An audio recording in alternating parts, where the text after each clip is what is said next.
السلام علیکم ورحمۃ اللہ وبرکاتہ۔ امید ہے کہ آپ سب خیریت سے ہوں گے۔ آج میں آپ کو قربانی کے مسائل کے متعلق شین سے بتاؤں گی، اور یہ سب استفادہ کیے گئے ہیں قربانی کے مسائل کا انسائکلوپیڈیا، اور اس کی تالیف مفتی انعام الحق صاحب قاسمی نے کی ہے۔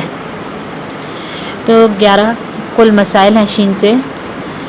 سب سے پہلا کہ شادی کی دعوت نمٹانے کی نیت سے قربانی کرنے کا کیا حکم ہے۔ اگر کسی نے شادی کی دعوت نمٹانے کی نیت سے قربانی کی، اللہ کی رضا، ثواب اور واجب ادا کرنے کی نیت سے نہیں کی، تو اس صورت میں قربانی نہیں ہوئی، دوبارہ ایک حصہ قربانی کرنا لازم ہوگا۔ دوسرا مسئلہ کہ شرکاء میں سے ایک شریک نے ذبح کرنے کی اجازت نہیں دی۔ اگر شرکاء میں سے کسی ایک شریک نے جانور ذبح کرنے کی اجازت نہیں دی اور وکیل بھی مقرر نہیں کیا، اور دوسرے نے خود جانور کو ذبح کر دیا اور کچھ شرکاء کو خبر بھی نہیں، تو اس سے کسی کی بھی قربانی نہیں ہوگی۔ تیسرا مسئلہ کہ شرکت سے علیحدہ ہو جانا۔ قربانی کے جانور میں اگر کوئی شخص شریک تھا جس پر قربانی واجب تھی، اور وہ پھر ذبح سے پہلے کسی وجہ سے شرکت سے علیحدہ ہو گیا اور دوسرا آدمی اس کی جگہ شریک ہو گیا، تو قربانی ہو جائے گی۔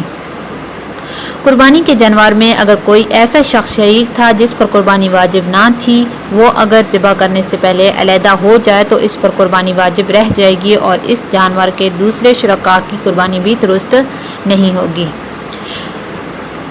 اگلا مسئلہ ہے کہ شرکت کا افضل طریقہ کون سا ہے۔ بڑے جانور میں شریک ہونے والے جانور خریدنے سے پہلے شریک ہو جائیں اور پھر جانور خریدیں، یہ سب سے زیادہ افضل طریقہ ہے۔ جانور خریدنے والا اس نیت سے جانور خریدے کہ ایک حصہ یا 2 حصے میں اپنی قربانی کے لیے رکھوں گا اور باقی حصوں میں دوسروں کو شریک کر لوں گا، یہ بھی جائز ہے۔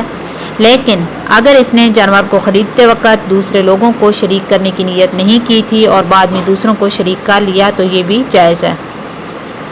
اگلا مسئلہ ہے کہ شرکت کرنے کا کیا حکم ہے، شرکت والے جانور کا کیا حکم ہے۔ اگر کسی نے دوسرے شخص کے ساتھ مل کر جانور خریدا، تو ایک شریک کے لیے یہ جائز نہیں کہ دوسرے شریک دوست کی اجازت کے بغیر اس جانور کو اپنی ذاتی فرض قربانی کی نیت سے ذبح کرے، کیونکہ اس میں دوسرے شخص کی ملکیت بھی ہے۔ اگلا مسئلہ کہ شرکت کی اجازت دے کر پھر انکار کرنے کا کیا حکم ہے۔ کسی شخص نے کہا کہ میرا قربانی کے جانور میں حصہ شامل کر لینا، اور پیسہ نہیں دیا اور اس نے حصہ شامل کر لیا۔ جب قربانی ہو چکی تو اس لینے والے نے انکار کر دیا کہ میں حصہ نہیں لیتا، تو اس انکار کا اعتبار نہیں ہے اور اس پر ضروری ہوگا کہ اس حصے کی قیمت ادا کرے۔ اگلا مسئلہ کہ شرکت کے پیسوں کی تقسیم کا کیا حکم ہے۔ اگر بڑے جانور میں متعدد افراد شامل ہیں تو ہر فرد کو اپنے اپنے حصے کے مطابق پیسے دے دینا چاہیے۔ تاہم اگر کوئی شریک خوشی سے دوسرے کی طرف سے قربانی کا پیسہ زیادہ دے دے تو اس میں کچھ حرج نہیں ہے، یا کسی شریک سے بالکل پیسے نہ لے اور دوسرا شریک اس کی طرف سے کل رقم دے دے، تب بھی یہ درست ہے۔ اگر کسی کو شریک کرنا، کسی جانور کی خریداری کے وقت کسی کو شریک کرنے کی نیت کی ہے یا نہیں کی، دونوں صورتوں میں اگر خریدار مالک ہے تو دوسرے لوگوں کو شریک کر سکتا ہے، اور اگر خریدار مالدار نہیں بلکہ غریب ہے تو اس صورت میں اگر جانور خریدتے وقت کسی اور آدمی کو شریک کرنے کی نیت تھی تو دوسرے آدمی کو شریک کر سکتا ہے، اور اگر جانور خریدتے وقت کسی اور آدمی کو شریک کرنے کی نیت نہیں تھی تو خریدنے کے بعد کسی اور آدمی کو شریک نہیں کر سکتا۔ اگلا مسئلہ کہ شوہر کے لیے بیوی کی قربانی کرنا ضروری ہے کہ نہیں۔ شوہر کے لیے بیوی کی طرف سے قربانی کرنا ضروری نہیں ہے، البتہ شوہر بیوی کی اجازت سے اس کی قربانی کر سکتا ہے۔ اور اس سے بھی آگے بہت ہی خاص مسئلہ کہ شیعہ کے ذبیحے کا کیا حکم ہے۔ شیعہ لوگوں کی اکثریت مسلمان بھی نہیں اور حقیقی اہل کتاب بھی نہیں، اس لیے ان کے ذبح کی ہوئی جانور کا گوشت کھانا حلال نہیں ہے۔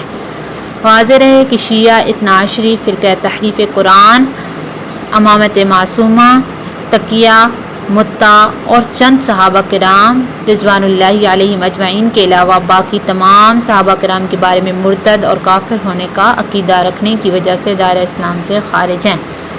اسی طرح آغا خانی اور بوہری فرقہ وغیرہ کا بھی یہی حکم ہے۔ اگلا مسئلہ کہ شیعہ کی شرکت کا کیا حکم ہے۔ جیسے ابھی میں نے پہلے بتایا ہے کہ شیعہ لوگوں میں اکثریت شیعہ اثنا عشری فرقہ کی ہے، جو کہ کفری عقائد رکھنے کی وجہ سے کافر ہیں۔ اس وجہ سے اگر قربانی میں ان کا حصہ رکھ لیا گیا تو قربانی درست نہیں ہوگی۔ السلام علیکم ورحمۃ اللہ۔